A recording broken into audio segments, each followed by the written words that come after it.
দেশের সব পণ্যের মান নির্ধারণ ও ভোক্তাদের আস্থা অর্জনে বিএসটিআইকে আরও শক্তিশালী করা হবে বলে জানিয়েছেন শিল্প ও বাণিজ্য মন্ত্রী খন্দকার আব্দুল মুক্তাদির। সকালে রাজধানীর তেজগাঁওয়ে বিশ্ব মেট্রোলজি দিবস উপলক্ষে বিএসটিআই কার্যালয়ে আলোচনা সভায় একথা বলেন তিনি।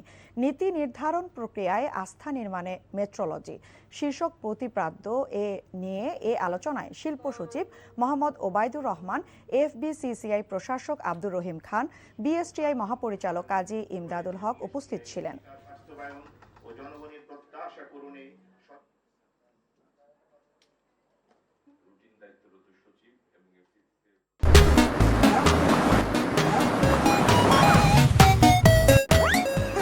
পরিবর্তিত বিশ্বের উন্নয়ন এবং আস্থা সম্পন্ন সঠিক পরিমাপের মাধ্যমে নীতি নির্ধারণ বিবেচনায় এবছরের প্রতিপাদ্যটি অত্যন্ত সময়োপযোগী হয়েছে।